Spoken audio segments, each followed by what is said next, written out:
आज हम स्टार्ट करेंगे इंट्रोडक्शन टू ट्रिग्नोमेट्री। इससे अगला चैप्टर है एप्लीकेशन ऑफ ट्रिग्नोमेट्री। एप्लीकेशन में क्या करेंगे, इसमें इंट्रोडक्शन लेके कि टेन थीटा कोस थीटा क्या होता है, उनको डेली लाइफ में कैसे यूज़ करना है।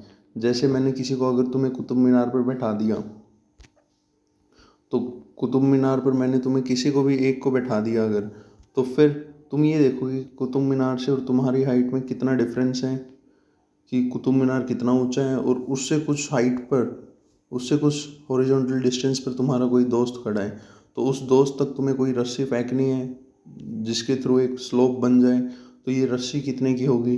ये कुछ ऐसे डायग्राम्स जो बेस, परपेंडिकुलर और हाइपोटेन्यूज को दिखाते हैं, ये सब हमने पहली क्लासेस में पढ़ लिया है। 8th क्लास से पढ़ रहे हैं हम पाइथागोरस, पढ़ के बोर हो गए। लेकिन अब इसमें एक थीटा और जुड़ जाएगा। अगर राइट एंगल ट्राइंगल है, ये तो 90 हो गया, ये तो हमेशा ही 90 डिग्री होगा। यहाँ पर एक थीटा और ऐड होगा। थीटा ऐड होते ही फिर इन चारों में जो रिलेशन आएंगे उसको बताएगी अपनी ट्रिग्नोमेट्री कि इनमें क्या क्या रिलेशन होंगे, थीटा में, हाइपोटेन्यूज में, बेस में और परपेंडिकुलर में। तो इसको पहले हम, वैसे बच्चे रटते हैं इसको, मैं भी ट्रिक बताऊंगा रटने की, लेकिन इसको हमें रटना नहीं है, हमें इसको बहुत अच्छे तरीके से याद रखना है। हम डेली एप्लीकेशन से ही देखेंगे कि ये याद कैसे होगा। तो चलो स्टार्ट करते हैं। इसका रिलेशन देखना आपस में। चलिए, इसका एप्लीकेशन सबसे बेस्ट है। देखो, इसका एप्लीकेशन हमारा ट्राइंगल्स में भी यूज़ होता है। ट्राइंगल्स में जो भी तुम्हारा बीपीटी है सब ट्रिग्नोमेट्री से बना हुआ है। वो कोई नहीं, जब ट्राइंगल्स करेंगे इसको थोड़ा सा एडिशन में लेके चलेंगे। ट्राइंगल से पहले अगर किसी ने ये चैप्टर कर लिया है तो उसके लिए द बेस्ट है। तो चलो आगे देखते हैं। यही सेम सिमिलर ट्राइंगल्स हैं, 90 डिग्री है, सेम हाइट पर हैं, बहुत सारी चीज़ें हैं। चलो यहाँ पर चलते हैं ट्रिग्नोमेट्रिक रेशियोज़ में। और ट्रिग्नोमेट्रिक रेशियोज़ का लो मैं आपको वैसे ही बता देता हूँ एक चीज़, ये रहा यहाँ। तो देखो, फिज़िक्स में आगे पढ़ोगे, फिज़िक्स में 9th में भी पढ़ गया है, और सबसे बेकार फिज़िक्स होती थी अपनी। फिज़िक्स में दो चीज़ें पढ़ी थी हमने, स्केलर और वेक्टर। स्केलर कैसी चीज़ होती है, उसका कोई डायरेक्शन नहीं होता, लेकिन वेक्टर का हमेशा ही डायरेक्शन होगा। अगर किसी चीज़ का डायरेक्शन है तो उसमें वो एक्चुअली जाएगी कहाँ, तो वो सब चीज़ें हमें ट्रिग्नोमेट्री बताएगी। जैसे एग्जाम्पल लेते हैं, एक एग्जाम्पल हमने लिया कि आपके पास एक बॉल है, ठीक है, आपके पास एक ये बॉल है, आपने इसके ऊपर दो फोर्स लगाए। एक तो फोर्स स्ट्रेट लगा दिया और एक फोर्स लगा दिया बिल्कुल अपवर्ड। तो ये जाएगी कहाँ, यही समझ नहीं आएगा कि ये ऊपर जाएगी कि उधर जाएगी। तो ये दो डायरेक्शंस हो गए, तो ये जाएगी बिल्कुल बीच में इस तरीके से। तो हमने इसके ऊपर हॉरिजॉन्टल फोर्स लगाया, वर्टिकल फोर्स लगाया, तो एक ये बीच में जाएगी। अब वो एंगल क्या बनेगा वो हमें ट्रिग्नोमेट्री बताएगी। अगर हमने पूरा ही अपवर्ड फोर्स लगा दिया, लो दो केस लेते हैं, अगर हमने पूरा ही नीचे से ही मारी लात तो ये पूरी स्ट्रेट 90 डिग्री जाएगी, तो एंगल बनेगा 90 डिग्री, ठीक है। और देखो, अगर हमने पूरी फोर्स क्या लगा दी, हॉरिजॉन्टल, तो एंगल क्या बन सकता है, 0 डिग्री। अगर मैंने एक और बॉल पकड़ी,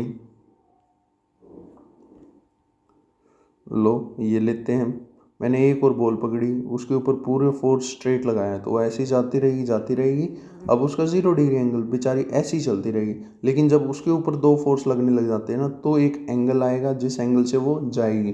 पूरी 11th ट्रिग्नोमेट्री यूज़ होगी। अगर ट्रिग्नोमेट्री नहीं बना तो 11th की फिजिक्स तो बनाना ही भूल जाओगे, एक भी क्वेश्चन नहीं बनेगा।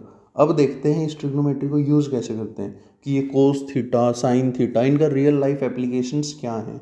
अगर रियल लाइफ एप्लीकेशंस पता चल गए तो फिर इनके फॉर्मूले रटने में कभी भी दिक्कत नहीं होगी, और ट्रिग्नोमेट्री से तो ऐसा प्यार हो जाएगा, भूलोगे नहीं कि भाई ट्रिग्नोमेट्री ये सब कुछ। चलो देखो अब क्या क्या होती है चीज़ें।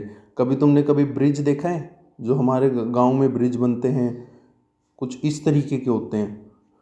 वो बहुत ज़्यादा जगह एक्वायर कर लेते हैं आगे तक, तो उन पे क्यों, उनका स्लोप कम रखना है कि गाड़ी उसके ऊपर जब चढ़े तो आराम आराम से चढ़ सके। अगर वही ब्रिज किसी इंजीनियर बेवकूफ़ ने ऐसा बना दिया तो गाड़ी चढ़ सकेगी, कभी भी गिर जाएगी, गाड़ी ख़राब हो जाएगी। तो वो ब्रिज, जो भी एंगल थीटा है, जो भी उसका स्लोप है, गवर्नमेंट पहले डिसाइडेड रखती होगी कि इतना हाईवे बनाना है तो स्लोप आपका इतना रहना चाहिए, स्लोप पहले से डिसाइडेड होता हुआ। अब बस इस इंजीनियर को देखना है कि उसको बेस कितना लेना है और हाइट कितनी लेनी है। अगर उसको हाइट बहुत ज़्यादा उठानी है ये मान लो एक ब्रिज के ऊपर से भी ब्रिज जाना है तो उसको हाइट ज़्यादा उठानी पड़ेगी, तो उसको बेस भी उसी के हिसाब से ज़्यादा करना पड़ेगा। अगर उसके पास बेस ज़्यादा नहीं है तो उसका कोई सोल्यूशन नहीं है। मान लो उसको हाइट तो इतनी उठानी है लेकिन उसने बेस ज़्यादा ही नहीं किया, बेस उसके पास थोड़ा सा ही था, तो फिर उसका देखो स्लोप कितना ज़्यादा बन गया। अब वो ब्रिज नहीं बना, वो तो एक दीवार बन गई कि भाई उसके ऊपर कोई चढ़ ही नहीं सकता, उसका कोई फ़ायदा नहीं है। लेकिन गवर्नमेंट पहले से डिसाइड कर देती है कि भाई ब्रिजेस अगर बनेंगे तो इस स्लोप पर बनने चाहिए जिसके हिसाब से गाड़ियाँ भी आराम से जा सकें, टू व्हीलर भी आराम से जा सकें, एक्सीडेंट्स ना हो। तो इस सब चीज़ों का यूज़ करते हैं ट्रिग्नोमेट्री में। तो मैंने सबसे पहले क्या बताया, स्लोप। स्लोप क्या होता है, स्लोप क्या समझते हो तुम लोग? अगर वही बॉल मैंने स्ट्रेट मारी होती तो स्ट्रेट जाती रहती, हम डेड बॉल फेंकते हैं ना तो बिल्कुल स्ट्रेट जाती रहती, उसका कोई स्लोप होगा? नहीं होगा। तो अगर ये इस तरीके से मैं एंगल बोलूँ तो ये 0 डिग्री एंगल है, तो 0 डिग्री पे हमें क्या पता चला भाई, स्लोप तो 0 है। फिर हमने एक बार अपनी दीवार देखी है, दीवार पे कभी तुम चढ़ सकते हो छिपकली की तरह? तो नहीं चढ़ सकते। दीवार हमारी कुछ इस तरीके की होती है, बिल्कुल वर्टिकल, तो उसका स्लोप कितना होगा, इनफाइनाइट। स्लोप यहाँ 0। अब जो आगे वैल्यूज आएंगे उनको यूज़ करेंगे। अब स्लोप का कुछ नाम नहीं है, स्लोप का ही दूसरा नाम है टेन थीटा। स्लोप का ही दूसरा नाम क्या है, टेन थीटा। देखना अब करते हैं कैसे दूसरा नाम टेन थीटा है, अभी देखते हैं।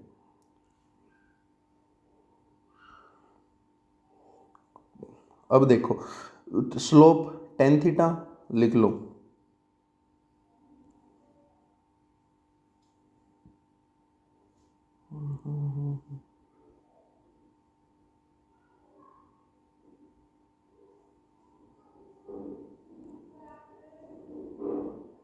स्लोप का ही दूसरा नाम टेन थीटा है, तो ये हमारी कभी भी हाइट होगी और डिवाइडेड बाय बेस होगा हमेशा ही। स्लोप क्या होगा, हाइट डिवाइडेड बाय बेस। तभी तो हमारी हाइट इनफाइनाइट हो गई है, बेस बिल्कुल 0 है, हाइट कुछ है। अगर हम इसको देख के चलें कि हाइट तो कुछ हो गई भाई, इस केस में देखते हैं, देखो हाइट तो अपनी कुछ है लेकिन बेस क्या है, बिल्कुल अगर यहाँ पर ही देखूँ मैं, देखो यहाँ पर तो बेस तो बिल्कुल 0 है। तो अगर किसी भी चीज़ को, फाइनाइट चीज़ को डिवाइडेड बाय अगर मैं हाइट कर दूंगा, डिवाइडेड बाय हाइट कर दूंगा, कोई भी फाइनाइट चीज़ है, कोई भी फाइनाइट नंबर है, और डिवाइडेड बाय 0 कर दूंगा उसका बेस, तो हमेशा ही क्या हो जाएगा, वो इनफाइनाइट। तो इसीलिए मैंने स्टार्टिंग से ही वो क्या बताया था कि भाई जब 90 डिग्री होगा एंगल तो अपना कितना क्या होगी चीज़ें, अभी देखते हैं। जब 90 डिग्री होगा एंगल तो स्लोप होगा इनफाइनाइट, और जब 0 डिग्री होगा तो स्लोप होगा 0। जो ये आगे टेन थीटा की वैल्यूज आएंगी अलग अलग डिग्रीज पर, तो उसमें याद करने में हेल्प करेगा ये फॉर्मूला हमें कि टेन जीरो, अगर टेन थीटा अगर उसकी वैल्यू 0 है, टेन जीरो 0 होता है, और 1090 इनफाइनाइट होता है, बीच की वैल्यूज कुछ होती हैं। तो अब देखते हैं, मैंने फिर से क्या बताया था, टेन थीटा अपना slope, slope is equals to tan theta, ये होगा हमेशा ही परपेंडिकुलर डिवाइडेड बाय बेस। हमें बस ये ध्यान रखना है, अगर ये थीटा है, हर बार ये थीटा है, तो थीटा हमेशा ही बीच में बनता है हाइपोटेन्यूज और बेस के, और इसके थीटा के अपोजिट रहता है परपेंडिकुलर। थीटा के अपोजिट रहेगा परपेंडिकुलर, और ये हमेशा ही बनेगा दो चीज़ों के बीच में, बी और एच के बीच में थीटा बनता ही रहेगा। इसको फिर आगे देखते हैं अच्छे से, इनके बीच में थीटा बन गया तो स्लोप, एक तो चीज़ आ गई अपनी, स्लोप पी बाई बी है, तो पी बाई बी, और क्या बोल सकते हैं, टेन थीटा। टेन थीटा को क्या बोलोगे, अभी नहीं भूलना है, पी बाई बी। जब 90 डिग्री होगा तो क्या हो जाएगा तुम्हारा ये बेचारा चलता ही रहेगा ऊपर की तरफ, लेकिन इसका हॉरिजॉन्टल डिस्टेंस बिल्कुल 0 है तो इनफाइनाइट हो गया। अगर ये 0 डिग्री है तो ये बेचारा वर्टिकल डिस्टेंस पी ही इसका 0 हो जाएगा। अगर एक स्ट्रेट लाइन है उसका पी कुछ होगा, उसकी हाइट है कुछ, कुछ भी नहीं है, 0 हाइट है उसकी, तो पी 0 बेस कितना ही बड़ा हो, लेकिन उसमें स्लोप तो आएगा ही नहीं, तो स्लोप कभी भी नहीं आएगा, तो उसका स्लोप 0 हो जाएगा। तो हम जैसे ही राजस्थान में जाते हैं स्लोप 0 की सड़कें मिलेंगी कहीं भी, लेकिन कहीं हिमालयन रेंज में जाएंगे तो वहाँ कुछ स्लोप मिलेगा सड़कों का, मिलेगा, क्योंकि वहाँ की टेरेन ही ऐसी है। तो चलो इसको आगे देखते हैं। टेन थीटा हो गया क्लियर मेरे हिसाब से आप लोगों का, P by B perpendicular divided by base ही हमेशा अपना टेन थीटा होगा, और इसको रटने की जरूरत नहीं है कभी भी, ऊपर परपेंडिकुलर नीचे बेस। अब देखते हैं दो फॉर्मूले और बचे हैं। दो फॉर्मूलों में क्या बचा है, अब मैंने तुम्हें एग्जांपल दिया था, उसी को लेके चलेंगे। एक बॉल को तुमने हिट किया था, एक ऊपर की तरफ, एक हॉरिजॉन्टल डिस्टेंस की तरफ, वो भाग चली इस तरफ, वो कुछ जा रही है इस तरफ, तो मान लिया उसके ऊपर कुछ नेट फोर्स लग रहा है इस तरफ। अब मैं अगर ये चाहूँ कि उसका हॉरिजॉन्टल फोर्स कितना है, किसी दिन क्वेश्चन ने तुम्हें क्या दे दिया, एग्जामिनर ने ये बोला कि बेटा लो, ये तुमने इतनी फोर्स इस बॉल पे इधर लगा दी, ये फ्री स्पेस में भाग रही है इस तरफ, तो अगर तुम ये निकालो बेटा, मेरे लिए क्या निकाल दो तुम, मेरे लिए ये निकाल दो कि भाई इसका हॉरिजॉन्टल कंपोनेंट कितना होगा और इसका वर्टिकल कंपोनेंट कितना होगा। वो ये पूछेगा कि पूरी फाइनाइट देके पूरा एडिशनल करके वो उसने बोल दिया कि इतनी फोर्स लग रही है, फिर वो बोलेगा कि इसका हॉरिजॉन्टल कंपोनेंट क्या है, इसका वर्टिकल कंपोनेंट क्या है। ये हर चीज़ में होगा, ऐसे ही वेलोसिटीज़ होती हैं। तो अभी चंद्रयान उतरा, उसकी दो तरह की वेलोसिटी आपको दिखाई भी दे रही होंगी स्क्रीन पे, एक हॉरिजॉन्टल वेलोसिटी, एक वर्टिकल वेलोसिटी, तो वो ऐसे ही निकलती हैं, उसमें भी ट्रिगो यूज़ होता है। ठीक है, तो अगर उसकी हॉरिजॉन्टल वेलोसिटी है तो हॉरिजॉन्टल वेलोसिटी निकलेगी, एक वर्टिकल वेलोसिटी निकलेगी। दोनों से हम नेट वेलोसिटी भी निकाल सकते हैं, अगर हमें नेट दे रखी है तो हम हॉरिजॉन्टल और वर्टिकल भी निकाल सकते हैं। अब देखो बस, जब हमें हॉरिजॉन्टल निकालनी है तो हॉरिजॉन्टल निकालने के लिए अपने को क्या यूज़ करना है, कोस थीटा। अगर हमें बेस निकालना है ना, बी, मान लो बी मान के चल रहा हूँ, अभी फोर्स बोल रहा था कोई नहीं, बी निकालना है, ये क्या होगा हमेशा ही एच होगा ऊपर वाला, तो बी कुछ नहीं होता, बी होता है एच कोस थीटा। 11th में सारी जगह काम आएगा। कभी ये बोल देगा ये वर्टिकल फोर्स, ये हॉरिजॉन्टल फोर्स क्या होगा, F cos theta, F cos theta, तुम ये नीचे उतारते ही रह जाओगे और ये रटना इनका नहीं होता। B is equals to H cos theta. अब बचा अपना परपेंडिकुलर, परपेंडिकुलर डिस्टेंस क्या होगा उसको भी देख लेते हैं। पी, पी क्या होना चाहिए, P is equals to H, theta यहाँ है, ध्यान क्या रखना है, थीटा का भी अच्छे से ध्यान रखना है। थीटा अगर यहाँ है तो इस तरफ उतारना है, अगर थीटा ये है तो यही है ना परपेंडिकुलर डिस्टेंस, यही परपेंडिकुलर डिस्टेंस ये सेम है, तो ये परपेंडिकुलर डिस्टेंस हो जाएगा H sine theta. H sine theta होते ही अपना काम बन जाएगा। अब इन्हीं को देखते हैं आगे कि भाई इनको आगे एक बार ये स्क्रीनशॉट ले लो कि P is equals to H sine theta, B is equals to H cos theta. फिर आगे एक इंटरेस्टिंग ट्रिक बताता हूँ इसको याद करने की, उसकी जरूरत पड़ेगी नहीं। अगर तुम्हें वर्टिकल कंपोनेंट उतारना है तो साइन थीटा को यूज़ कर लो एच के साथ, अगर तुम्हें हॉरिजॉन्टल उतारना है तो एच के बी उतारना है, बेस उतारना है, तो तुम कोस थीटा यूज़ कर लो एच के साथ, H cos theta, H sine theta. समझ में आ गया? चलो फिर आगे बढ़ते हैं। ये इसका स्क्रीनशॉट ले लो, मैं डिलीट करने वाला हूँ।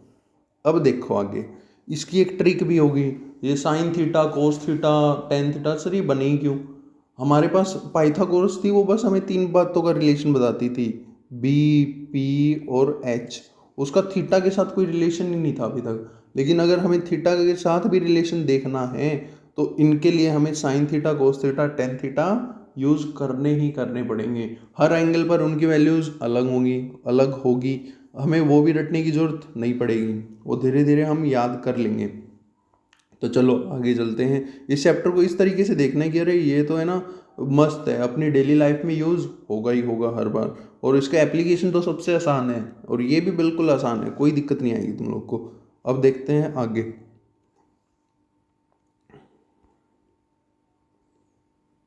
लो अब मैं ट्रिक बता देता हूँ तुम्हें, तो उस ट्रिक को अगर किसी को याद रखना है तो याद रख लेना, नहीं तो कोई दिक्कत नहीं है।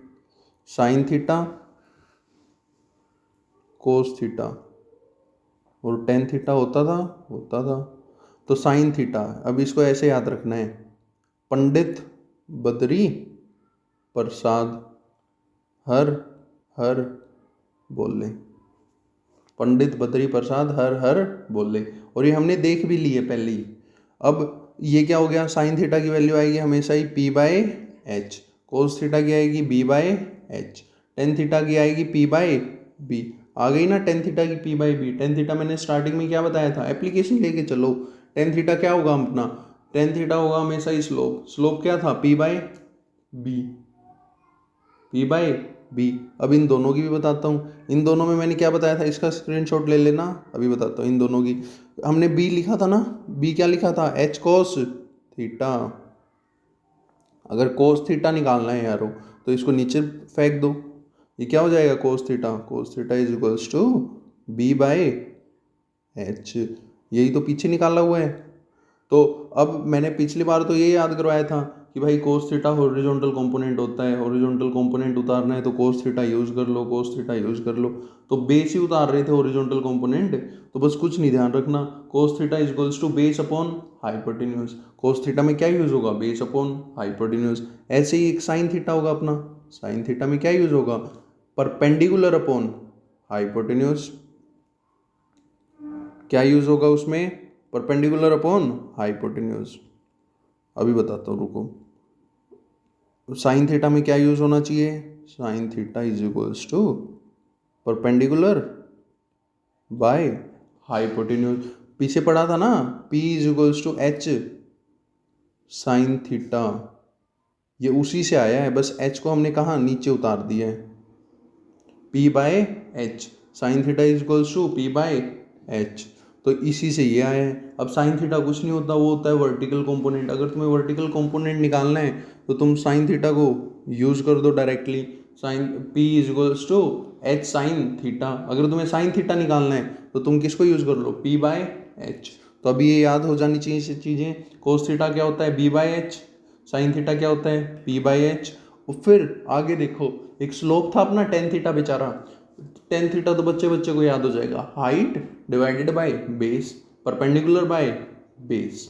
अब इनके उल्टे भाई भी होते हैं, जैसे जिसका बिल्कुल उल्टा भी होगा, साइन थीटा का भी उल्टा होगा, कोस थीटा का भी और टेन थीटा का भी। उसमें कुछ नहीं करना, अगर साइन थीटा की वैल्यू 1/2 है तो उसके उल्टे की वैल्यू 2 हो जाएगी। तो देखो अब देख लेते हैं, साइन थीटा का उल्टा क्या होगा, साइन थीटा का उल्टा होगा कोसेक थीटा, कोसेक थीटा। और कोस थीटा का उल्टा होगा सेक थीटा। और तुम्हारा जो टेन थीटा था उसका उल्टा होगा कोट थीटा। अब देखो साइन थीटा हमने क्या पढ़ा था कि सर परपेंडिकुलर होता था कुछ, तो P बाय एच, तो ये क्या हो जाएगा सर, H बाय P। ये तो बच्चे को आता है, उल्टा बिल्कुल उल्टा हो जाएगा। फिर हमने कोस थीटा क्या पढ़ा था, पंडित बद्री प्रसाद को मारो गोली, उससे हमें कुछ करना ही नहीं है। लेकिन हमने कोस थीटा ये पढ़ा था कि भाई B बाई एच होता था, तो सेक थीटा क्या होगा, H बाई बी। फिर हमने टेन थीटा पढ़ा था, क्या होता था, P by B, perpendicular divided by base, slope होता था ना अपना, तो ये क्या हो जाएगा, B बाई पी। बिल्कुल उल्टा करते चले जाओ, ठीक है। अब फर्स्ट यूनिट में यही यूज़ होगा। अब बताता हूँ कैसे कैसे यूज़ होंगी, और इसमें सबसे कंफ्यूजिंग चैप्टर लगता है बच्चों को ये, तो अगर कोई देख रहा है तो अपने फ्रेंड को भी शेयर कर सकते हैं। अब देखते हैं इसमें थोड़ा सा एंगल का कंसेप्ट, फिर हम चल देंगे आगे, फिर हमें एक भी दिक्कत नहीं होगी। अपनी फर्स्ट एक्सरसाइज तो इतनी आसान है, तुम ऐसे ही बना दोगे। मैं एक क्वेश्चन बताऊंगा, तुम 4-5 क्वेश्चन खुद ही बना लोगे। तो चलो स्टार्ट करते हैं फर्स्ट एक्सरसाइज से, और एक और कंसेप्ट बता देता हूँ, फिर तुम्हें दिक्कत ही नहीं होनी है कुछ। तो कंसेप्ट इस तरीके का है, जो थीटा था ना अपना, उसको ही ध्यान लेके चलना है। तो देखो थीटा, ये जो ट्राइंगल है इसमें 2 ही 3 चीज़ें हो सकती हैं। ये देखो अब ये तो 90 डिग्री हमने फिक्स कर दिया, नहीं लग रहा है तो कोई बात नहीं, तो तुम्हारी आंखें कमज़ोर हो चुकी हैं, 90 डिग्री लगना चाहिए। तो देखो अब थीटा एक तो यहाँ हो सकता है, सही बात है सर, लो मैं इसको ट्राइंगल ही मान लेता हूँ, ABC। तो थीटा अगर यहाँ होगा तो उसको एंगल A बोल सकते हैं, सही बोल सकते हैं। एंगल B बोलने की जरूरत नहीं है, एंगल B 90 पड़ा है। यहाँ बोल सकते हैं एंगल C। अब ध्यान देना है, जब वो एंगल A यूज करेगा तो वो किसको मान के चल रहा है, बेस अपॉन हाई, बेस किसको मान के चल रहा है, इसको, और हाइपोटेन्यूज इसको, परपेंडिकुलर फिर इसको। अब अगर वो एंगल क्या यूज कर ले, C यूज कर ले, तो हम देखते हैं दूसरे कलर से बना लेते हैं एंगल C को। एंगल C अगर यूज कर ले तो उसके लिए बेस क्या हो जाएगा, जहां पर एंगल है तो बेस ये ही हो जाएगा उसके लिए, ये वाली लेंथ। तो एंगल तो यही है ना C, बेस ये हाइपोटेन्यूज ये और परपेंडिकुलर ये। तो हमें बस ये ध्यान देना है, अगर हम एंगल ए मान के चल रहे हैं तो उसके अपोजिट वाला एंगल पी होगा, अगर उसके साथ वाला एंगल बी, ये साथ में बी और उसके साथ एच। अगर एंगल सी मान के चल रहे हैं तो कौन सा, उसके साथ वाला ही बी होगा और दूसरी साइड एच होगी और उसके अपोजिट साइड परपेंडिकुलर होगा ही होगा। अब ये गलती नहीं करोगे तो सारे क्वेश्चन बन जाएंगे और ये गलती होनी भी नहीं चाहिए। ठीक है, मेरा टाइम आ गया है तो आज हम सॉल्व करेंगे 8.1 का एक एक क्वेश्चन। एक एक तो मैं करवाऊंगा ही नहीं, कभी भी नहीं करवाता। तुम्हें होमवर्क भी मिलेगा, फिर तुम्हें डाउट्स लेके आने हैं, फिर हम देख लेंगे कि भाई कौन सा करवाना है कौन सा नहीं करवाना। बस अब हम बनाते चलो मेरे साथ बनाते चलो डायग्राम्स और हम बनाते हैं अभी। तो हमारा फर्स्ट क्वेश्चन क्या बोल रहा है, in A triangle A B C right angle at B. इसको ध्यान देना है, राइट एंगल कहाँ है, ए बी सी ट्राइंगल में बी पर है, ए बी दिया है बी सी दिया है। डिटरमाइन, ये वैल्यू निकालनी है, हम यही निकालेंगे, इसके आगे लगा लो, तुम खुद निकालोगे एक दो वैल्यू और एक्स्ट्रा। तो एक्स्ट्रा वैल्यूज़ क्या निकालोगे तुम, इसके आगे लिखो तुम 10a और 10b। तो ये 6 पढ़ते हैं अपने, sign theta cos theta tan theta. Sine theta का उल्टा कोसेक थीटा पीछे बताया था, कोस थीटा का उल्टा सेक थीटा और टेन थीटा का उल्टा कोट थीटा। तो तुम्हें कोई भी क्वेश्चन दे दे अब से तो तुम 6 के 6 निकाल के बता दो उसको, तुम्हारा सब कुछ क्लियर हो जाएगा। तो हम देखो अब निकालते हैं सब कुछ, हम डायग्राम बनाते हैं और फिर सॉल्व करने की कोशिश करते हैं। देखो ये कुछ ऐसा डायग्राम बना लो, थोड़ा तुम्हारे लिए बड़ा बना देता हूँ। A B 24 B C 7। लो फिर अभी बनाते हैं diagram. A B C, A B इसने 24 दे रखा था, बी सी इसने 7 दे रखा था। तो ये तुम्हें निकालना है। अगर इसमें दो एंगल्स होंगे क्या क्या होंगे, ये तो 90 डिग्री हो गया, इसकी तो कोई ज़रूरत ही नहीं है। एक तो एंगल ए होगा, एक एंगल बी सी होगा। एंगल ए लेंगे तो बेस और हाइपोटेन्यूज और परपेंडिकुलर चेंज हो जाएंगे, एंगल सी लेंगे तो अलग आएंगे। अगर एंगल ए लेते हैं तो बेस हमारा 24 आएगा, अगर एंगल सी लेते हैं तो बेस हमारा 7 आएगा। तो वो सारी चीज़ें तुम्हें पता हैं, अब इसमें यूज़ करने की बात है बस। तो अब देखते हैं कैसे कैसे यूज़ करने हैं। पहले ये हाइपोटेन्यूज निकाल लो। हाइपोटेन्यूज किस किस को निकालना आता है, hypotenuse is nothing but under root B square plus P square, क्योंकि हमने पाइथागोरस थ्योरम पढ़ी हुई है कि hypotenuse square is equals to base square plus perpendicular square, या स्क्वायर उधर जाते ही अंडर रूट हो जाता। तो लिखो B square plus perpendicular square. अगर तुम इसको ऐसा लिखते हो तो चलो लिख लेते हैं। इसको सोल्व करते ही तो इसमें दो वैल्यूज़ लिखोगे, लिखते हैं 24 का स्क्वायर प्लस 7 का स्क्वायर। जब इसको सोल्व करोगे तो ये अंदर आएगा 625। 625 का अंडर रूट क्या होता है 25, क्योंकि 25 का स्क्वायर क्या होता है 625। तो देखो अब करते हैं इसको यहाँ से ही। तो ये अपना क्या था 24 ए बी और सी, ये था तुम्हारा 7, तो ये आ गया तुम्हारा 25। अब 3 कंपोनेंट्स तुम निकाल के बताओगे चढ़ाचढ़, तो मैं लिख देता हूँ साइन ए। अगर अब देखो अभी भी दिक्कत हो सकती है कुछ, कोई नहीं मैं बताता हूँ, कोस ए और 10 ए। कोई भी क्वेश्चन मिले उसका पोस्टमार्टम करते चला करो, ख़त्म कर दो उस क्वेश्चन को। जो पूछ रहा है वो मत बताओ, साथ में 10 चीज़ें और बता दो जो हमें पता है, ऐसे नहीं कि कुछ भी बताने लग गए। ठीक है, तो अब देखो मैंने स्टार्टिंग में बताया था साइन ए, तो बोलना क्या चाह रहा है भाई, मैंने एंगल ए यूज़ किया है। अगर उसने एंगल ए यूज़ किया है तो बेस क्या होगा, यही होगा। परपेंडिकुलर क्या होगा सर, ये होगा। हाइपोटेन्यूज क्या होगा, ये होगा। तो साइन ए में चढ़ाचढ़ फॉर्मूले लगा दो। साइन का फॉर्मूला क्या था, साइन कैसा कंपोनेंट था, साइन था तुम्हारा perpendicular by hypotenuse. Perpendicular component था तो परपेंडिकुलर कितना है 7 और हाइपोटेन्यूज कितना है 25। तो लिखते चलो 7/25 हो गया ख़त्म। अब देखो आगे करते हैं, कोस ए क्या होगा। कोस ए तुम्हें अभी बताया था b/h, बेस क्या होता था हाइपर ये बेस क्या होता था मेरा हमेशा ही एच कोस थीटा, तो कोस थीटा क्या होगा बी बाय एच। ये तुम्हें आता है बी कितना है 24, 24 बाय एच कितना है एच 25, खेल ख़त्म। अब उसने 10a निकालने के लिए बोल रहे हैं, निकालने के लिए नहीं बोल रहे हैं लेकिन हम निकालेंगे क्या। अब ये अपना होता था क्या स्लोप होता था सर 0 से इन्फानाइट के बीच में, तो कोई भी वैल्यू हो सकती है 0 से इन्फानाइट के बीच में, और स्लोप होता था अपना p बाई बी। p कितना है यहाँ 7 और b कितना है, b है अपना 24, तो ये कुछ ऐसा ही है 7/24। देखो अब हमने ये तीनों वैल्यूज़ निकाल ली हैं, साइन ए कोस ए टेन ए, साथ में नोट करते करते चलना। फिर हम देखते हैं वैल्यूज़, अब c को एंगल मानकर वैल्यूज़ निकलेंगी, साइन सी कोस सी टेन सी। अगर तुम्हें साइन सी निकालने के लिए बोल रहे हैं तो उसका मतलब है उसने एंगल कौन सा यूज़ किया c। अगर साइन ए निकालने के लिए बोल रहे हैं तो इसका मतलब है उसने एंगल कौन सा यूज़ किया है एंगल ए। एंगल सी और एंगल ए लेते ही चीज़ें बदल जाती हैं, बेस और परपेंडिकुलर आपस में इंटरचेंज हो जाते हैं, उल्टे हो जाते हैं। हाइपोटेन्यूज वही रहता है लेकिन बेस और परपेंडिकुलर उल्टे हो जाते हैं। हमें बस एक ध्यान रखना है, एंगल हमेशा ही बेस और हाइपोटेन्यूज के बीच में होता है, बेस और हाइपोटेन्यूज के हमेशा ही एंगल बीच में होगा। अगर एंगल बी माना था तो बेस ये हाइपोटेन्यूज ये। और एक और चीज़ याद रख लेते हैं, एंगल के अपोजिट हमारा परपेंडिकुलर होता है।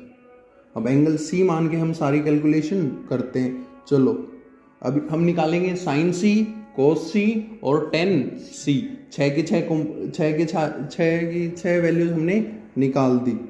अब करते हैं आगे, कुछ बैकग्राउंड साउंड आ रहा होगा उसको हम कम कर देंगे। चलो अब क्या निकालना है, एंगल सी मान लेते हैं। तो इस बार हमें क्या मानना है एंगल सी। लो फिर इसको अपने ग्रीन कलर से फेवरेट कलर से करते हैं, एंगल सी मान के चलें तो ये अपना क्या हो जाएगा बेस, ये अपना क्या हो जाएगा परपेंडिकुलर, और ये अपना क्या हो जाएगा एच। ये अब बिना देखे तुम निकालोगे, मुझे तो लिखना ही है लेकिन तुम बिना देखे निकालोगे। तो लो इसकी वैल्यूज लिखते हैं और करते हैं।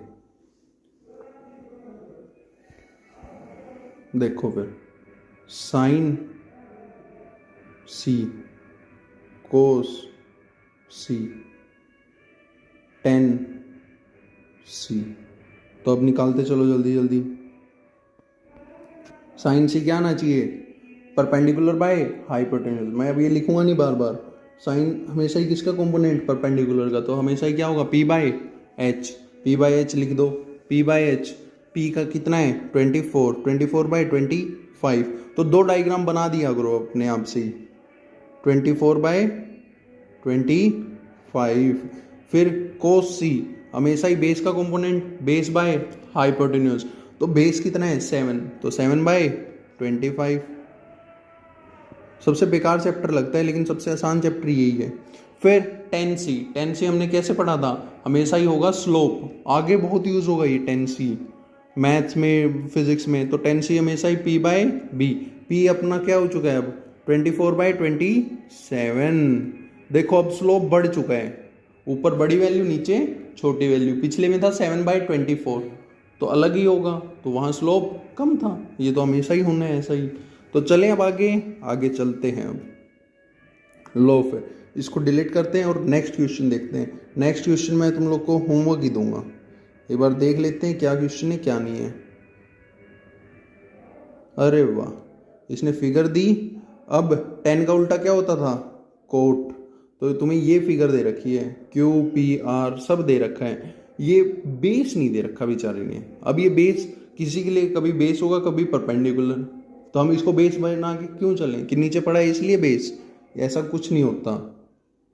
नीचे पड़ा है उसका क्या मतलब हुआ कि बेस हो गया वो, ऐसा कुछ नहीं होता है। तो ये निकाल सकते हैं हम, बेस या परपेंडिकुलर में से कुछ भी निकालना हो, इसमें से इसका स्क्वायर करके इसमें से माइनस कर देंगे तो वो निकल जाएगा, वो कोई दिक्कत नहीं है। अब देखते हैं आगे कि ये वैल्यू निकालनी है। ये वैल्यू सेकंड क्वेश्चन तुम आराम से कर सकते हो, लेकिन चलो मैं करवा देता हूँ। फिर थर्ड क्वेश्चन भी देखेंगे कि भाई थर्ड क्वेश्चन जैसे साइन ए 3/4 दे रखा है तो उसको सोल्व कैसे करना है। चलो इसकी ये वैल्यू निकालते हैं पहले। तो इसकी ये वैल्यू कैसे निकलेगी, hypotenuse square minus perpendicular square is equals to base square.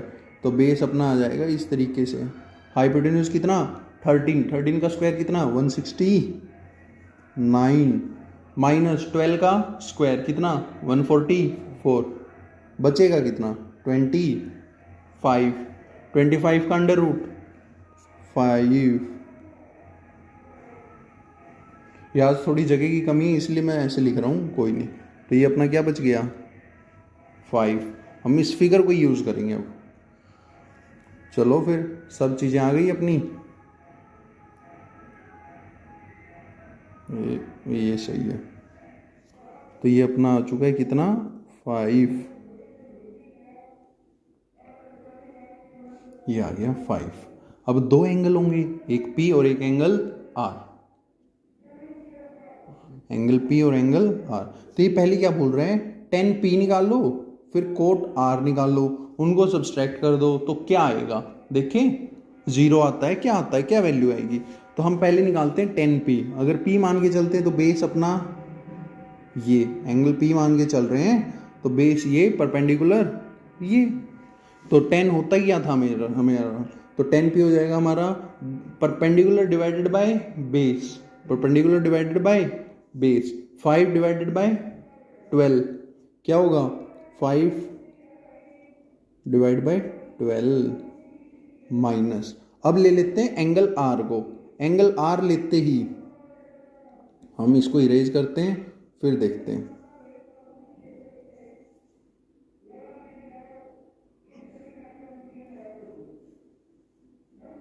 अगर एंगल R ले लिया हमने तो एंगल R लेते ही क्या चीज़ें चेंज हो जाएंगी चट चट।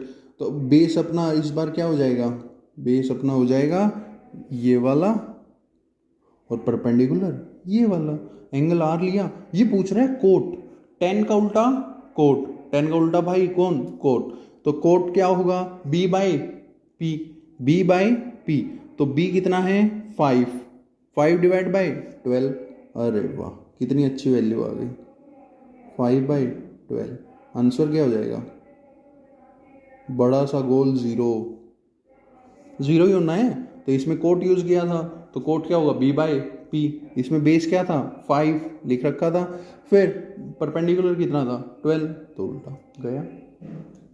ठीक है तो कोई नहीं, अब देखते हैं आगे। अब ये एक और क्वेश्चन है, ये बताता हूँ, फिर होमवर्क रहेगा कुछ, फिर आगे। अब थर्ड क्वेश्चन करेंगे और थर्ड के बाद फोर्थ फिफ्थ तुम्हारा होमवर्क रहेगा, फिर मैं करवाऊँगा क्वेश्चन 6 क्वेश्चन 7। और ये तुम सभी कर सकते हो आराम से, वैल्यूज़ रखते जाओ, क्वेश्चन बनते चले जाएंगे। Find the value of this बनते चले जाएंगे, कोई नहीं। फिर 10th करेंगे 11th करेंगे, फिर देखेंगे आगे। तो चलो इस पे आना है अपने को। अब कौन से क्वेश्चन पे अपने को आना है थर्ड क्वेश्चन पे। तो देखो थर्ड में हमें क्या क्या बोला था और हम करते हैं इसको। तो साइन A इक्वल्स टू 3/4 दे रखा है, देने दो यूज़ कर लेते हैं। साइन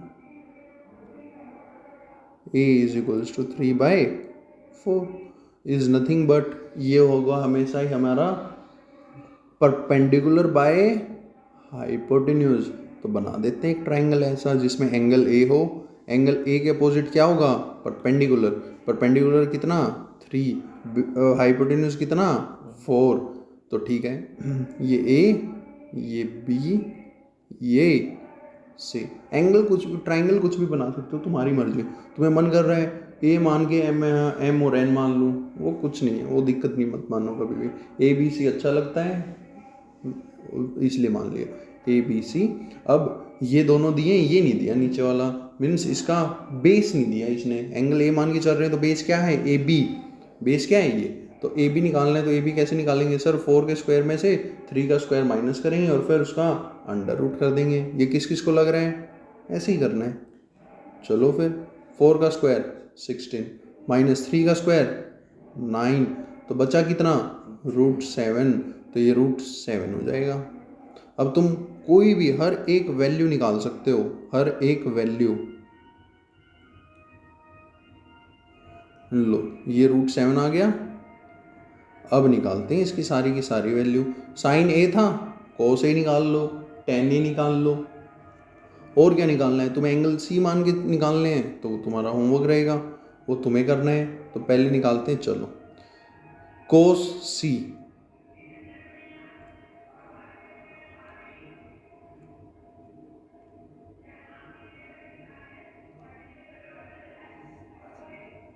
कोस सी, कोस सी क्या निकलेगा? हमेशा ही बी बाय एच, तो √7/4। 10 सी निकालते हैं। कोस ए निकालना है, सी नहीं, कोस ए। कोस ए क्या निकलेगा? B by H. बी क्या था? √7/h। एच क्या था? 4। अब 10 ए निकालते हैं। बाकी इनके उल्टे कंपोनेंट्स तुम्हें निकालने हैं। कोस का उल्टा होगा सेक, 10 का उल्टा होगा कोट, और साइन का उल्टा होता है कोसेक। तो 10a निकालना है, मीन्स परपेंडिकुलर बाय बेस, तो 3/√7। बस तुम्हारी वैल्यूज आ गई। अब जो क्वेश्चन में बोल रहा है वो तुम्हें निकालना है, और आगे के क्वेश्चन तुम्हारे लिए होमवर्क रहेंगे। और फिर मैं आगे और क्वेश्चन करवाता हूँ जो तुमसे अभी नहीं बन पाएंगे। फर्स्ट बन गया, थर्ड बन गया, फोर्थ बन गया। देखो 2 ही वैल्यू बोल रही थी इसने निकालने के लिए, लेकिन हम कितनी भी वैल्यूज़ निकाल सकते हैं एंगल सी मान के भी, और ये 6 वैल्यूज़ एंगल ए मान के, 6 वैल्यूज़ एंगल सी मानकर, तो 12 वैल्यूज़ तुम निकाल सकते हो। अब देखो ये फोर्थ क्वेश्चन में अटकेंगे कुछ बच्चे। 15 cot A is equals to 8। तो करना क्या है? कुछ नहीं करना, कोट ए को यहीं रखो, 15 को नीचे मार दो, नीचे ले जाओ। तो cot A is equals to what? 8/15। फिर ध्यान दो, 10 क्या होता था सर? Perpendicular by base. तो सर कोट क्या होगा? Base by perpendicular, base by perpendicular. अब कोई भी एक ट्राइंगल बनाना ABC, उसकी ये वैल्यूज हमें निकालनी है। बेस क्या हो जाएगा? 8, परपेंडिकुलर कितना हो जाएगा? 15। तो अंडर रूट दोनों का स्क्वायर करके ऐड हाइपोटेन्यूज आ जाएगा, वो तुम्हें करना है। चलो फिर, अब फिफ्थ क्वेश्चन भी कुछ इस तरीके का ही है। फिफ्थ क्वेश्चन क्या है? Sec theta. सेक थीटा से डायरेक्टली अपने को याद क्या आना चाहिए? Cos theta. हम ये नहीं कि 12 की 12 वैल्यूज, 6 की 6 वैल्यूज याद करेंगे, और याद तो कुछ भी नहीं करना है, बस सोच समझ के चलना है। तो सेक थीटा का उल्टा होता था कोस थीटा। कोस थीटा मतलब होता था बेस बाय हाइपोटेन्यूज। तो सेक थीटा हो जाएगा hypotenuse by base, hypotenuse bye base. तो इसको ऐसा ही कुछ नहीं लिख सकते तुम, ये होगा तुम्हारा hypotenuse by base. Base by hypotenuse तो सेक थीटा होता था, तो ये हो जाएगा base by hypotenuse, hypotenuse by base. Hypotenuse कितना आ गया? 13। बेस कितना आ गया? 12। परपेंडिकुलर निकाल के सारे के सारे ट्रिग्नोमेट्रिक रेशियोज इसको बता देना, 6 के 6। Sine theta, cos theta, tan theta, cosec theta, sec theta और कोट थीटा, वो निकाल दोगे तुम। अब देखते हैं आगे। अभी आगे जो क्वेश्चन बोल रहे हैं ना, उसको थोड़ा और ब्रीफली करेंगे, लेकिन अभी वैसे बता रहा हूँ। अगर एंगल सेम हो तो कोस ए की value is equals to cos B की वैल्यू होगी कि नहीं होगी? होगी। ये प्रूव करने का कोई वो नहीं है सेंस, ये होगा ही होगा। अगर 2 ट्राइंगल्स हैं, उसमें मान लो ये एंगल बी है, मान लिया मैंने AB, यहाँ मान लिया, घबराया ही मत करो, लो एंगल बी हो गया। एक और ट्राइंगल है इससे बड़ा भयानक टाइप ट्राइंगल, तो ट्राइंगल होता है वो, मान लो P कोस ए, ओके ठीक है। एक और ट्राइंगल मान लो, वो है तुम्हारा MAB। इनकी साइड्स का रेशियो सेम है, तो ट्राइंगल सिमिलर है, कोई नहीं। तो ये एंगल की वैल्यू सेम आ रही है। अगर कोस ए की भी वैल्यू वही है और कोस बी की भी वैल्यू वही है, तो इनका कोस क्या होता था? B/H। तो B/H का रेशियो सेम है, तो ट्राइंगल सिमिलर है। अगर ट्राइंगल सिमिलर है तो उसके एंगल भी इक्वल होते हैं। तो हम ये बोल सकते हैं ये दोनों ट्राइंगल्स सिमिलर है। सिमिलर होते ही इनके अल्टरनेट एंगल्स हमेशा ही इक्वल होंगे। इसमें से अगर इसको मान के चलते हैं कि भाई इसमें फॉर्मूला क्या आएगा? कोस ए क्या आएगा भाई? Cos A is equals to nothing but base by hypotenuse, BC by AB is equals to, फिर कोस बी यहाँ पर देख लो। अगर कोई नहीं, ये तुम्हें करना है अभी। अगर रेशियो सेम है ट्राइंगल के, और मैं एक बार एक नेक्स्ट वीडियो बना भी दूंगा इस पे अकेली, कि भाई अगर रेशियो सेम है तो उनके एंगल्स भी सेम होंगे ही होंगे। ट्राइंगल सिमिलर हो गए तो एंगल इक्वल होते ही होते हैं। इसके ऊपर नेक्स्ट वीडियो देखेंगे। अभी थोड़े न्यूमेरिकल वैल्यूज़ हैं, इनको यूज़ कर करके क्वेश्चन बनाते हैं। अब होमवर्क दूंगा मैं तुम्हें आगे। ये दे दिया तुम्हें फिर से, cot theta is equals to 7/8। तो कोट थीटा फिर से याद आना चाहिए क्या, पहले टेन थीटा याद करो, p/b, तो कोट थीटा होगा b/p, तो b क्या हो गया 7, p क्या हो गया 8। हाइपोटेन्यूज निकाल सकते हो, आराम से निकाल सकते हो, कोई दिक्कत नहीं है। फिर तुम्हें साइन थीटा की वैल्यू निकालनी है, निकाल लेना। कोस थीटा की वैल्यू निकालनी है, वो भी निकाल लेना। फिर इसमें रख देना, फिर तुम जानो और तुम्हारी कैलकुलेशन जाने। तुम्हें कोट थीटा दे रखा है, देखो कितना बेवकूफ़ क्वेश्चन पूछा है। कोट स्क्वायर थीटा, इसका स्क्वायर कर दो, स्क्वायर करते ही क्या हो जाएगा 7 का हो जाएगा 49, 7 का क्या हो जाएगा 49, 8 का क्या हो जाएगा 64। ये कोई दिक्कत नहीं, ये कैलकुलेशन मैं नहीं करवाऊंगा, ये तुम्हें खुद प्रैक्टिस करनी है। अगर नहीं बनती है तो फिर करेंगे। इसमें बस तुम्हें वैल्यूज निकालनी मैंने सिखा दी है। 8th क्वेश्चन देखो कितना आसान है। 3 cot A is equals to 4। तो कुछ मत करो ना, तुम क्या करो, एक चीज़ कर दो, 3 को यहाँ से हटाओ और कहाँ ले आओ नीचे। तो कोट ए क्या हो गया 4/3। वो अब सिंपल नहीं देगा 10 ए इज इक्वल्स टू दिस, वो देगा कोट, वो देगा सेक, वो देगा कोसेक, जो बच्चों को याद ही नहीं होते, उल्टे करने हैं। कोट दे रखा है तो ध्यान किसका रखना है अपने को, 10 का। 10 होता था p/b, तो कोट होगा b/p, तो b क्या हो जाएगा अपना 4, और 3 क्या हो जाएगा अपना p। फिर कोट दे रखा है, अरे यार कितना आसान क्वेश्चन है। ये प्रूव करना है कि ये इसके इक्वल होता है कि नहीं होता।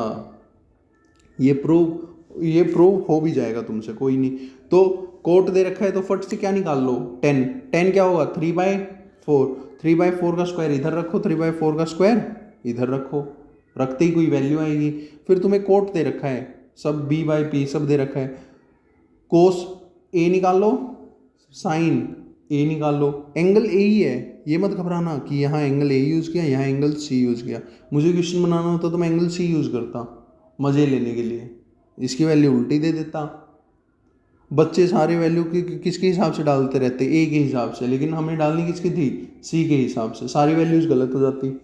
कोई नहीं, इसने ए ही यूज़ किया और ए ही दे रखा है, तो वो कंसेप्ट भी यूज़ नहीं करना, सिंपली यूज़ करना है 4/3 b/p। b भी पता है, p भी पता, h भी पता, चल जाएगा। h आएगा अपना 5। अब मुझे कैसे पता, तुम्हें भी पता है, बस ध्यान नहीं है। ट्रिपलेट्स होते हैं 3 4 5। चलो आगे क्वेश्चन करते हैं। 8th हो गया था अपना, 8th के बाद देखते हैं 9th भी तुम्हें बनवाना है। तो मैं क्या बनवाऊंगा, मैं बनवाऊंगा 10th। 10 ए क्या दे रखा है 1/√3। 1 क्या हो जाएगा तुम खुद सोचो मन में, 10 क्या होता था p/b, 10 क्या होता था परपेंडिकुलर बाय बेस। 10 याद ना आए तो स्लोप ध्यान रखा करो, स्लोप क्या होता था p/b। तो p क्या है अपना 1 और b क्या है √3। h निकाल सकते हो, फट से निकाल सकते हो, h आएगा 2। बताऊं कैसे, √1 का स्क्वायर 1, √3 का स्क्वायर 3, 1 + 3 4, तो h कितना आ गया 2। अब तुम इनकी साइन a की देखो, अब इसने अच्छा क्वेश्चन दिया, ट्राइंगल ABC बनाओगे, देखो एंगल C भी दे दिया। उल्टा करेंगे, साइन C एंगल C भी दे दिया। तो तुम्हें किस किस की वैल्यू निकालनी है, साइन A की निकाल लोगे, कोस A की, ये यूज़ होंगी, ठीक है। फिर एक को साइन C की और कोस C की, 4 वैल्यूज़ निकाल के इस फॉर्मूले में रख देना और ट्राइंगल बना लेना कुछ इस तरीके से ABC। इसने एंगल A दे के दिया था ना सब, तो इसका बेस मान लो बेस ये है, तो इसका बेस क्या होगा ये वाला होगा। तो इसने p/b दिया था, b बेस ये होगा तो ये होगा √3। इसका परपेंडिकुलर क्या था 1 और इसका हाइपोटेन्यूज क्या था 2। अब एंगल सी मान के करोगे तो बेस ये 1 हो जाएगा, सही बात है, परपेंडिकुलर √3 हो जाएगा। तो तुम्हें ध्यान देना है, अच्छे से करना है, नहीं एक क्लास ले लेंगे जिसमें मैं भी सोल्व करके दिखा दूंगा तुम्हें क्वेश्चंस, कोई दिक्कत नहीं है, ठीक है। अब चलें क्वेश्चन 10th पे। 10th इस एक्सरसाइज का अच्छा क्वेश्चन है, चलो बनाते हैं। ये क्वेश्चन अच्छा है इस बुक में, इसमें तुम्हें लीनियर इक्वेशन भी यूज़ करवा देगा, जो 3rd चैप्टर है ना उसको भी यूज़ करवा देगा। इसने PR प्लस QR तुम्हें दे दिया है, कितना दिया है देखते हैं। तुम्हें ये दिया 25। पेन चल क्यों नहीं रहा है ये, अभी चलेगा, रुक जाओ। तो देखो PR प्लस QR इसने तुम्हें दे दिया, कितना है 25 है, PQ कितना है 5 है। तो हमने एक ट्राइंगल ड्रॉ कर लेंगे तुम लोग, PQR। तो PQ कितना मानना है 5, और फिर PR प्लस QR, इन दोनों का सम इसने 25 दिया। तो इन दोनों के सम से तो हम कुछ भी कर नहीं सकते। Determine the value of all this. अगर एक बार इनकी वैल्यू निकालने लग गए, अगर हमें बेस, हाइपोटेन्यूज और परपेंडिकुलर पता चल भी गई, एक तो चीज़ पता है, अगर एक और चीज़ पता चल गई तो सब चीज़ें निकल जाएंगी। लेकिन हमें ये निकालना कैसे है अब देखते हैं इसको। चलो इसको आगे करते हैं। तो ये सब दिया है, हमें ये पता है कि PR क्या है अपना, हाइपोटेन्यूज है। तो PR is hypotenuse square is equals to always base square plus perpendicular square. PR square is equals to PQ square plus QR square, सही बात है। अब मैं PQ को इधर ही रख लेता हूँ, तो PQ को इधर रखा तो QR उधर जाएगा, जाएगा, माइनस में ये रहा। PQ square is equals to PR square minus QR square.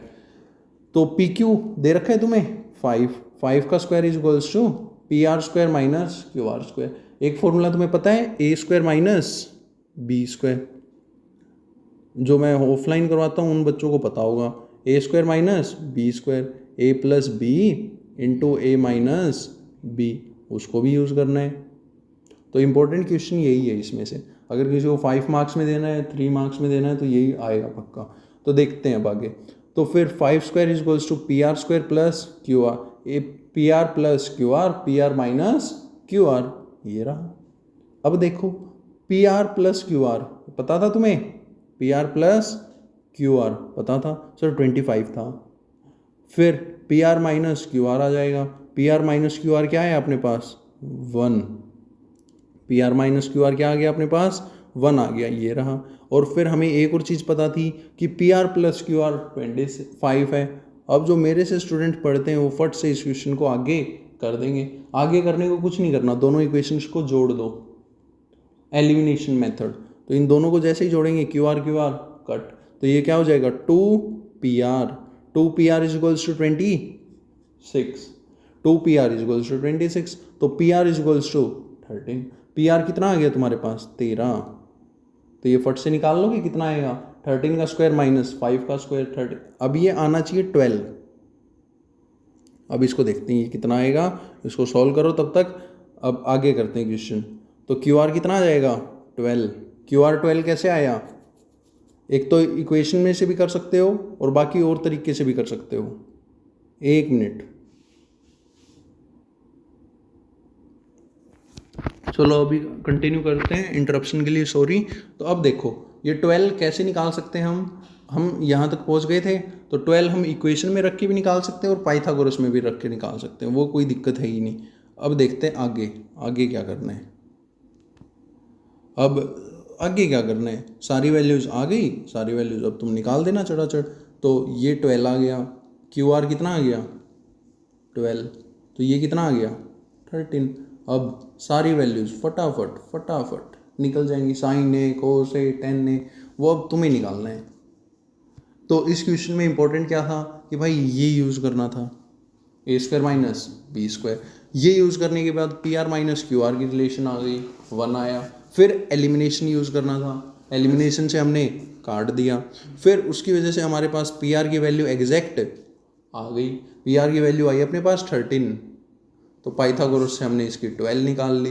अब 6 के 6 एंगल P मान के भी 6 और एंगल R मान के भी 6 के 6 फंक्शंस हम निकाल सकते हैं इजीली। अब इसका एक लास्ट क्वेश्चन बचा है, उसको करके ये चैप्टर ख़त्म, और नेक्स्ट वीडियोस में इसकी एक्सरसाइज वो देखेंगे, ठीक है। तो चलो चलते हैं आगे। आगे वाला क्वेश्चन क्या है, अभी करते हैं इसका last question, true false. True false जानने से पहले हमें कुछ चीज़ें पता होनी चाहिए। होनी क्या क्या चीज़ें पता होनी चाहिए, अभी बताता हूँ, एक मिनट। हमें क्वेश्चन रटना नहीं है ये वाला भी, बस हमें क्या करना है, हमें कुछ चीज़ें इसकी पता होनी चाहिए। अभी बताता हूँ, ये हो गया तुम्हारा, एक मिनट। देखो मैंने स्टार्टिंग में बताया था तुम्हें स्लोप क्या चीज़ होती है। स्लोप 0 से इन्फानाइट तक जा सकती है, तो 0 से इन्फानाइट में तो सारी वैल्यू आ गई।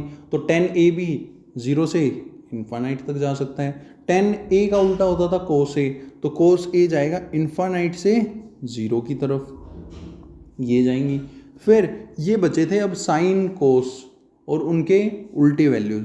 तो साइन की वैल्यूज कभी भी 1 से ज़्यादा नहीं हो सकती, कोस की वैल्यू कभी भी 1 से ज़्यादा नहीं हो सकती। क्यों, वो हमेशा ही वैल्यूज होती थी b/h, कोस की वैल्यू, साइन की value p/h।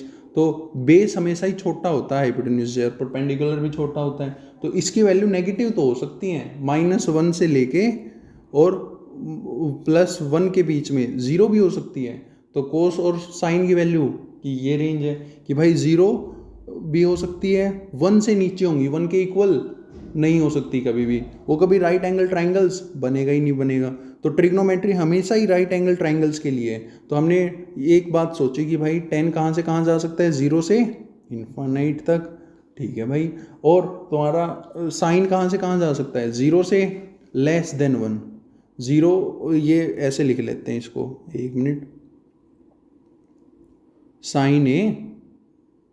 Sign always between 1 और -1 के बीच, ना तो -1 से और ज़्यादा नेगेटिव जा सकता है, ना 1 से ऊपर जा सकता है, और 1 के इक्वल भी नहीं हो सकता। अब देखो साइन का उल्टा होता था कोसेक, और कोस का उल्टा होता था सेक। तो उसमें क्या होता था फॉर्मूला, कोस में देखते हैं, कोस का उल्टा कोसेक ना, तो कोस का उल्टा sec, sec is equals to h/b, b/h होता था कोस थीटा, तो ये हो जाएगा h/b। h हमेशा बड़ा होगा ही होगा, और b हमेशा छोटा होगा ही होगा, तो इसकी वैल्यू 1 से ज़्यादा होगी हर बार, होनी है। ऐसे ही कोसेक की वैल्यू 1 से ज़्यादा होनी है, ठीक है। अब देखते हैं इन क्वेश्चन को क्या बोल रहे हैं। देखो पहला question, the value of 10a is always less than 1। बिल्कुल बेकार बात है, 0 भी हो सकती है, 0 से लेके 1 के बीच में भी हो सकती है, 1 से ज़्यादा भी हो सकती है, भाई इन्फानाइट भी होती है। इसने तो ऑलवेज यूज़ किया ना, the value of 10a is always less than 1, false है पूरी की पूरी, तो फॉल्स होगी, ठीक है। अब देखते हैं सेक ए इज इक्वल्स टू 12/5। तो सेक ए क्या होता था सर, कोस ए का उल्टा।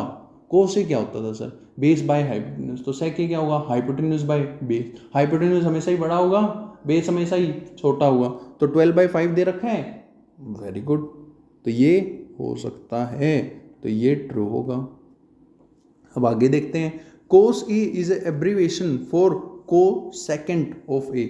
ये इसका एब्रीवेशन है ही नहीं, इनके नाम ही बड़े बड़े हैं, इसलिए इनको हम कोस साइन बोल देते हैं, तो बस को लगा देते हैं, लेकिन ये तो सेकंड का है, कोस सेकंड मीन्स सेकंड के लिए यूज़ करते हैं, तो ये फॉल्स है, ठीक है। देखो कितना बेकार क्वेश्चन पूछ रखा है, कई बच्चों के आ सकता है माइंड में कि कोट ए कुछ नहीं होता, कोट और ए का मल्टीप्लिकेशन होता है। भाई ऐसा नहीं होता, ये तो सबसे बदतमीज क्वेश्चन है कि भाई ये थोड़ी, फिर कोट क्या होता है अकेला, COT कोट, पहनने वाला कोट होता है क्या, नहीं। तो ये कोट हमेशा ही वैल्यू होगी तो एंगल के साथ ही होगी, एग्जिस्ट करेगा तो एंगल के साथ ही करेगा, ये नहीं कि इनका मल्टीप्लिकेशन होता है ये। फिर आ गया देखो, sine theta is equals to 4/3। Sine theta क्या होगा बच्चों, साइन थीटा होगा p/h, सही बात है यार, p/h होगा। p तो इसने दे दिया 4 और h दे दिया 3, कभी एग्जिस्ट करेगा, कभी भी नहीं करेगा। h मीन्स हाइपोटेन्यूज छोटा हो ही नहीं सकता p से, तो वो बड़ा ही बड़ा होगा, तो ये इसकी स्टेटमेंट क्या हो गई, बहुत बड़ी फॉल्स स्टेटमेंट है। सबसे बेकार स्टेटमेंट तो यही है, पता नहीं दी क्यों, या तो फिर किसी बच्चे को डाउट आता होगा, उसका डाउट क्लियर करने के लिए दी गई है ये स्टेटमेंट, ठीक है। तो नेक्स्ट क्लास में मिलते हैं हम और नेक्स्ट क्वेश्चंस के साथ और बहुत सारी ये जो वैल्यूज़ तुम्हें रटने के लिए दे रखी हैं उनको रटेंगे नहीं, एक कंसेप्ट से ही याद करते हुए चलेंगे, ठीक है। वो तुम्हें उंगलियों पे याद हो जाएंगी। ओके, चलो फिर मिलते हैं नेक्स्ट क्लास में। Bye everyone.